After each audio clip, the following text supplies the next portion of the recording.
They say from the moment you're conceived, you're aware of everything around you. Your mother's feelings, emotions, stress, any feeling of overwhelm that she may have at that point in time, or any doubts or fears are all getting through to the baby as well.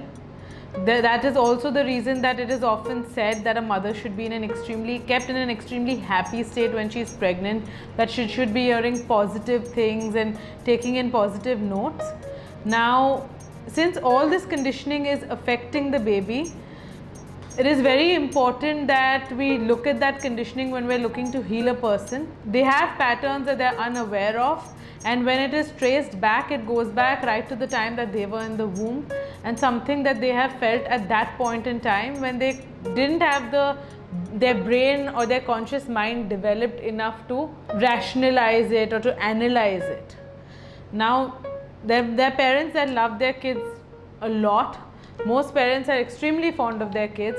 However, at the time that the kid is conceived, they might have their own situations that might be causing them overwhelm or stress. Which factors they cannot control are something that are being passed on to the baby and affect the baby's physical health, their mental state, their emotional state. It could be conditioning that they might be carrying through their entire lifetime. To give you a very simple example, it would be a factor like whether it's a boy or a girl. Now, when a woman is pregnant, the family might generally be excited about having either a boy or a girl. There are many people who are very excited to have a girl, so they're like, oh, I hope it's a girl, I hope it's a girl, I hope it's a girl. Now, there is this little fetus inside which might be of the opposite sex, and when you have parents that are constantly hoping that you're something you're not, that is a thought that might register within that child forever as, oh, I will never be accepted as I am. Oh, I'm not enough as I am. And that is a thought that they could carry for a very long time. They might hold that bias against their parents for a very long time without realizing where it comes from.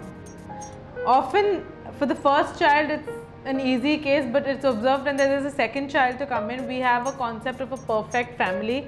So when they have a boy, they want a girl now. If they have a girl, they want a boy now. So those thoughts constantly being repeated could also affect the child that is there. Another factor that often affects kids is when it's a newly married couple or a couple is still settling in, whether that's financially or mentally getting and emotionally getting to know each other or anything at all, and they find out that they're pregnant. There might be a lot of stress around that situation, a lot of overwhelm and discussions around the fact that I don't know if we're ready, I don't know if this baby is coming in at the correct time, I don't know if this is something we want to do or not. You just have to consider if that was being told to you at this current point in time. If you actually go out and choose these two people for yourself and then that's constantly being told to you, how might that impact you? We say that it's very important that when you're healing a person, you heal them from the root up, because a lot of the situations and the people, the company they invite, the beliefs they hold on to, a lot of what they attract might be a result of this seed conditioning that is there. This is essentially the seed state.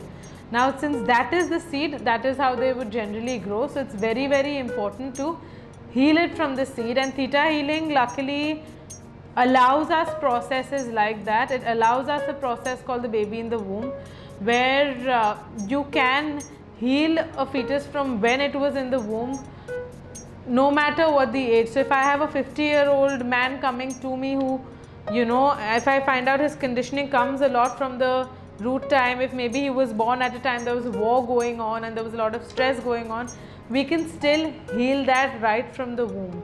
From the time you're conceived, that's your seed stage, and your seed stage is a very, very important stage to be addressed. But the root cause is something that can come from different levels. It can come from a core level, where like a root cause could also stem from genetics, because just the way that you have your hair color, your eye color, you speak about diseases or illnesses being passed down genetically. So there are a lot of beliefs that stem from a genetic level. There is beliefs that might be stemming from a past life.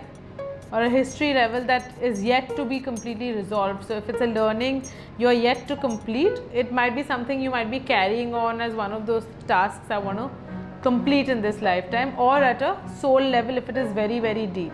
So when we're talking in Theta, we speak about any belief or any issue that you're addressing, that it must be addressed on all these 4 levels: core, genetic, history and soul.